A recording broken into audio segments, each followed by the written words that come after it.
Bien le bonjour et bienvenue dans Fluff au coin du feu. J'ai dans mes carnets nombre d'histoires et de notes personnelles sur des espèces ou des événements passés.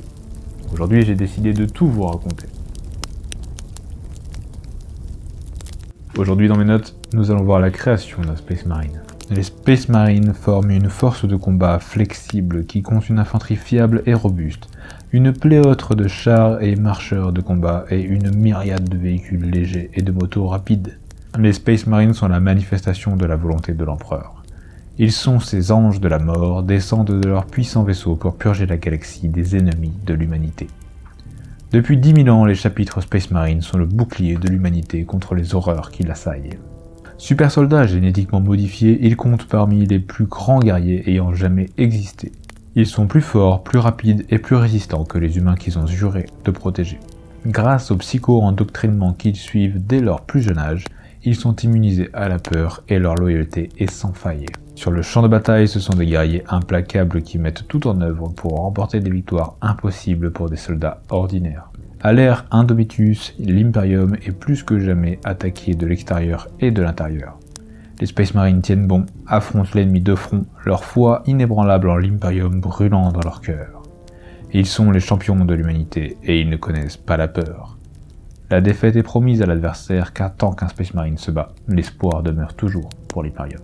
Chaque Space Marine est un guerrier sans égal. Ses frères et lui sont de postes humains profondément augmentés après des années d'entraînement rigoureux, de chirurgie douloureuse et de psycho-endoctrinement. Ce processus est le fruit d'une science ésotérique auquel les recrues ne survivent pas toujours. Tel est le prix que doit payer l'humanité pour survivre face aux tempêtes qui l'affligent. Les Space Marines sont le fruit de la science de l'Empereur qui seul possédait les connaissances qui aboutirent à la création des primarques, puis de leurs fils génétiques.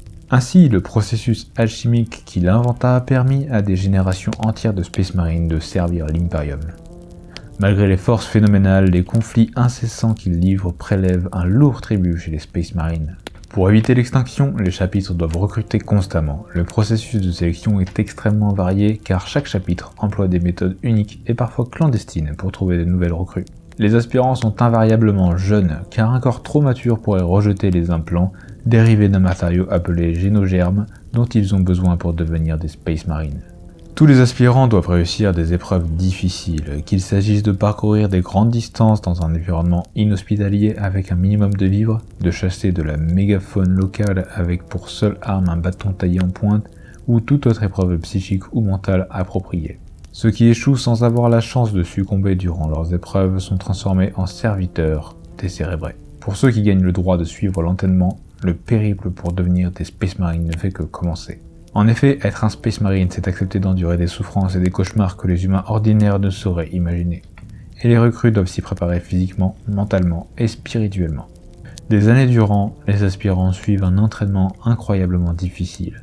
Ils apprennent diverses méthodes de combat ainsi que les maniements des armes et des véhicules de l'arsenal des Space Marines. Leur entraînement physique est entrecoupé de périodes de suggestion hypnotique, de méditation, d'évaluation psychologique et spirituelle, ainsi que d'une initiation progressive à l'histoire, aux rites et aux traditions du chapitre. En plus de tout cela, les recrues reçoivent leurs implants. Les implants génétiques sont des greffes d'organes artificiels. Certains confèrent des aptitudes uniques comme la glande de Becher qui permet aux Space Marines de cracher du venin. D'autres améliorent des capacités existantes comme les tendons hélicoïdaux qui augmentent la force et la résistance physique. L'implantation doit se faire dans un ordre précis, bien que nul ne sache exactement pourquoi. Le génogerme est une ressource limitée qu'il est impossible de manufacturer sans la maturation de glandes progénoïdes implantées dans le corps d'un Space Marine, et les récupérer à la mort d'un guerrier est un devoir sacré pour ses frères de bataille. Malgré les efforts déployés pour préserver la pureté du génogerme, les niveaux de qualité varient d'un chapitre à l'autre. Celui des ultramarines est réputé pour sa pureté, ce qui explique le grand nombre de descendants directs de Roboute Guilliman. De son côté, le génogerme des Imperial Fists ne dispose pas de marqueurs génétiques pour développer certains organes spécialisés. Outre les 19 organes spécialisés que tous les Space Marines possèdent depuis la première fondation, les Space Marines Primaris en possèdent 3 de plus. Ces organes les rendent encore plus forts et résistants que les Space Marines ordinaires. Ce fut grâce au Samprimus Portum, un objet recelant un puissant matériel génétique prélevé sur les primarques eux-mêmes, que l'Archomagos Belisarius Cole fut en mesure d'obtenir ce miracle biotechnique.